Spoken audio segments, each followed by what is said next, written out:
மிளகாய், வரமிளகாய், கருவேப்பிலை தழை, கொத்தமல்லி தழை இதெல்லாம் போட்டு பிணைஞ்சிக்கலாங்க. அடை சுடுறேங்க ஆரியமா வடை. இதுக்கு வந்து தேங்காய் சட்னி ஆட்டி தாளிச்சு வச்சுங்க ஆரியமா வடைக்கு. பாருங்கள், தேங்காய் சட்னி ஆட்டியாச்சு. இப்போ வந்து நம்ம மாவு போட்டுக்கலாங்க. ஆரிய மாவு கடையில் தாங்க வாங்கிட்டு வந்த மாவு. இப்போ போட்டுக்கலாங்க. ஒரு 4-5 அடை வர மாரி போட்டுக்கலாங்க. பாதி மாவு போட்டால் போதுங்க. தேவையான அளவு உப்பு போட்டுக்கலாங்க.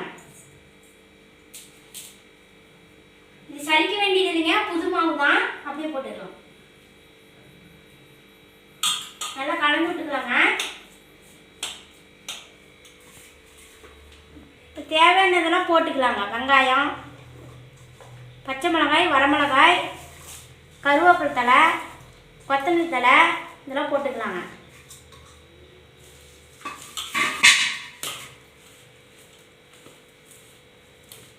நல்லா கலந்து விட்டுக்கலாங்க.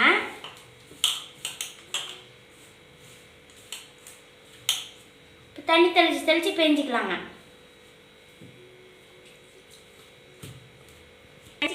நல்லா தண்ணி தெளித்து ஒரே முட்டை ஊற்றக்கூடாதுங்க. தண்ணியை தெளித்து தான் ஊற்றணும்.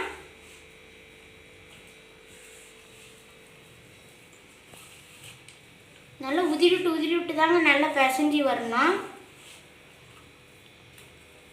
இல்லைன்னா வெங்காயம்லாம் ஈக்குவலாக வராதுங்க.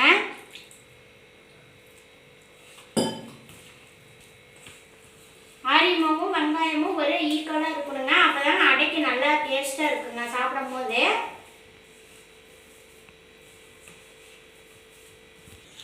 இப்போ நல்லா பழிஞ்சாச்சுங்க. இப்படி இலக்கமாக இருக்கணுங்க. இப்படி இலக்கமாக இருந்தால் தாங்க அடை தட்டுறதுக்கு நல்லா வருங்க. தண்ணி நினச்சி அடை தட்டி விடணுங்க. அவ்வளோதாங்க, ரெடி ஆயிடுச்சுங்க. இப்போ நம்ம வந்து கல் அடுப்பில் வச்சுக்கலாங்க. இப்போ நம்ம அடை போட்டுக்கலாங்க. கல் பாருங்கள் நல்லா காஞ்சி போச்சு. நம்ம அடை போட்டுக்கலாங்க. நம்மளுக்கு தேவையானது தட்டி எடுத்துக்கலாங்க.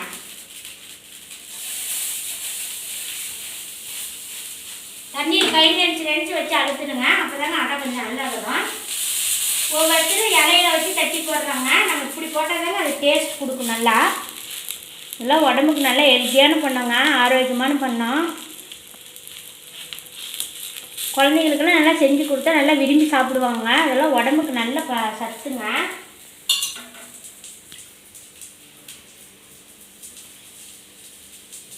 இப்போ கொஞ்சமாக எண்ணெய் ஊற்றிக்கலாங்க. நாங்கள் கல்லெண்ணெய் தாங்க ஊற்றுனோம். நீங்களும் கல்லெண்ணெய் வேணால் ஊற்றிக்கலாங்க, இல்லை நல்லெண்ணெய் ஊற்றினாலும் ஊற்றிக்கலாங்க. இப்போ நம்ம திருப்பி போட்டுக்கலாங்க.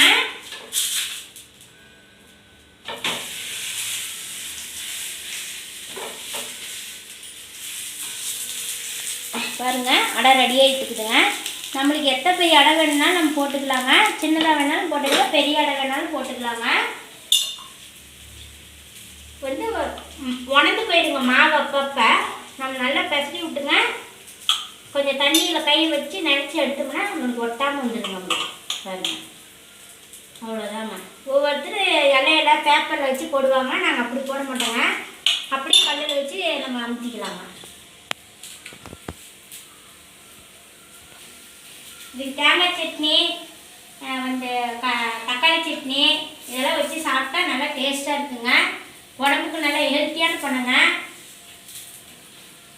சும்மாவும் சாப்பிட்லாங்க, நல்லா இருக்குங்க.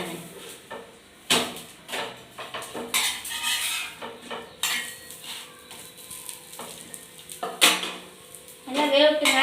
நல்லா ரெடி ஆகிட்டு இருக்கு. இதெல்லாம் விறவடுப்பில் தாங்க செய்யணும். விறவடுப்பில் போடலான்னாங்க அடுப்பு பற்ற வைக்கிறதுக்கு லேட்டாக பற்ற வச்சு தர மாட்டேன்ட்டாங்க. கேஸ்லேயே சுடுன்ட்டாங்க. அதனால நாங்கள் கேஸ்லேயே சுடுறோங்க. ஆனால் விறவடுப்பில் செஞ்சால் நல்லா மணமாக இருக்குங்க. விறவடுப்பில் செஞ்சாதாங்க இன்னும் கொஞ்சம் நல்லா டேஸ்ட் கொடுக்கும். இது கொஞ்சம் லேட் ஆகுங்க. இப்போ ரெடி ஆயிடுச்சுங்க. இது எடுத்துக்கலாங்க. பாருங்க, ரெடி ஆயிடுச்சுங்க. இப்போ வேறு போட்டுக்கலாங்க.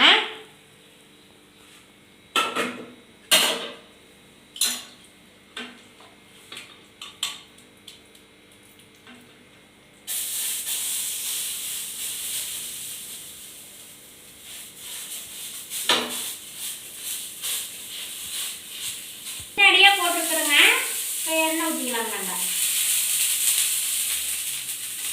என் பொண்ணு சின்னதாக கடிச்சுங்க, நான் சின்னதாக ஊற்றிக்கிறேங்க. சின்னதாக வச்சு அடிச்சுருக்கேன், காட்டி விட்டேன்.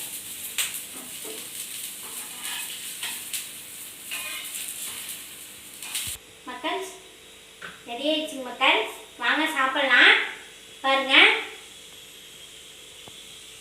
ஆரி அடைங்க, ஆரிமா வடை, தேங்காய் சட்னி. வாங்க சாப்பிடலாம். பிடிச்ச லைக் பண்ணுங்கள், ஷேர் பண்ணுங்கள், கமெண்ட் பண்ணுங்கள், சப்ஸ்கிரைப் பண்ணுங்கள். நல்லா இருக்கா நல்லா இல்லையான்னு கமெண்டில் சொல்லுங்கள். நீங்கள் என்ன கமெண்ட் உடம்புக்கு ஹெல்த்தியான பணமாக சாப்பிட்டீங்கன்னு கமெண்டில் சொல்லுங்கள்.